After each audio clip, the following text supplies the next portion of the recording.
우리는 보통 억울한 일을 당하면 법원에 간다고 합니다. 그렇다면 우리의 억울한 사정을 법원이 알아서 해결해 줄까요?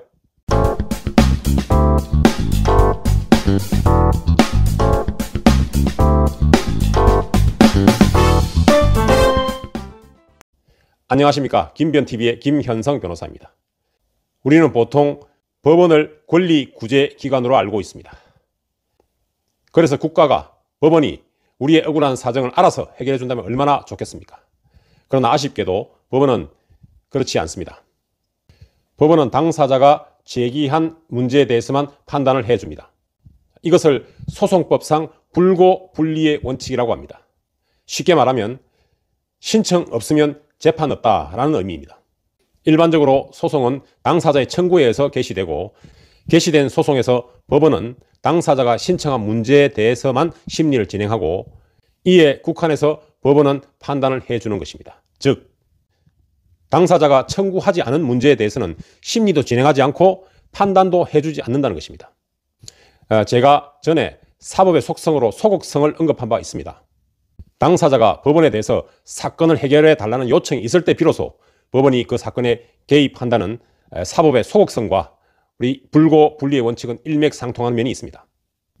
그렇다면 불고불리의 원칙은 민사소송에서 어떻게 작동하게 되는 것일까요? 민사소송은 원고가 소제기함으로써 비로소 소송이 시작됩니다.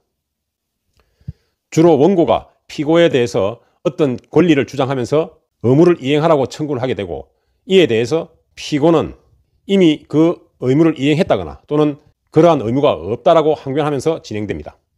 법원에서는 당사자가 판단을 요청한 부분에 대해서만 판단을 해야 하고, 당사자가 신청하지 않은 부분에 대해서는 판단을 할 수가 없습니다. 이를 두고 민사소송법에서는 처분권주의라고 합니다. 예를 하나 들어보겠습니다. A라는 사람이 자신의 상가를 B에게 임대해 주었습니다. 그런데 B는 6개월 동안 월세를 내지 않았습니다. 이에 A는 B에게 계약 해지를 통보하고 상가 인도를 요구하였습니다. 그런데 B는 상가 인도를 하지 않았습니다. 그래서 결국 A는 B를 상대로 소송을 제기하였습니다. 상가를 인도하라고 소송을 제기하였습니다. 그런데 법원은 심리를 하면서 증거를 검토한 결과 B가 6개월 동안 월세를 지급하지 않았기 때문에 이 6개월치 월세도 지급해야 된다는 사실을 알게 되었습니다. 이때 법원은 어떤 판단을 해야 할까요? 물론 이때 법원은 B에게 상가를 인도하라는 판결을 내릴 수 있겠지요. 여기에 6개월치 월세를 A에게 지급하라는 판결도 할 수 있을까요? 그런 판단을 할 수가 없습니다. A가 월세 지급을 별도로 법원에 청구하지 않았기 때문입니다. 법원은 원고가 청구한 사안에 대해서만 판단해야 한다는 처분권주의에 따라서 월세 지급을 명하는 판결을 할 수가 없는 것입니다. 자, 그럼 이번에는 원고가 상가 인도와 함께 6개월치 월세를 지급하라는 청구를 법원에 했다고 합시다. 그런데 법원이 심리해 보니 8개월치 월세를 B가 지급하지 않았기 때문에 8개월치를 지급해야 된다는 사실을 알게 되었습니다. 자, 이때 법원은 어떤 판단을 할 수 있을까요? 상가 인도와 함께 8개월치 월세를 지급하라는 판결을 내릴 수 있을까요?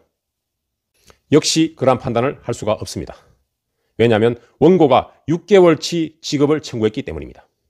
법원은 원고가 청구한 범위 내에서만 판단을 해야 하는 것입니다. 따라서 법원은 처분권주의에 따라서 8개월치 월세 지급하지 않은 것이 인정된다 하더라도 6개월치 월세만 지급하라고 판결할 수밖에 없는 것입니다. 민사소송 절차에서 처분권주의라고 하는 것은 당사자가 소송 절차의 주도권을 가지게 하는 것입니다. 소송 절차의 개시와 종결 여부, 그리고 법원이 심판하게 될 심판 대상과 그 범위 등을 당사자가 알아서 결정하고, 법원은 이에 구속되어 판단해야 한다는 소송 원칙인 것입니다. 오늘은 신청 없으면 재판 없다라는 불고불리의 원칙이 민사소송에서 어떻게 구현되는지 말씀드렸습니다. 민사소송에서는 처분권주의라는 이름으로 구현되고 있는 것을 보았습니다. 법원이 권리구제기관인 것은 맞지만 여러분의 억울한 사정을, 여러분의 권리구제를 알아서 해주지는 않는다는 사실, 여러분의 권리구제는 여러분이 직접 법원에 소송을 제기함으로써 가능하다는 사실을 기억하시기 바랍니다. 오늘은 여기까지 하겠습니다. 오늘 영상이 도움이 되셨다면 좋아요와 구독 그리고 댓글 환영합니다. 다음 영상에서 뵙겠습니다. 안녕히 계십시오.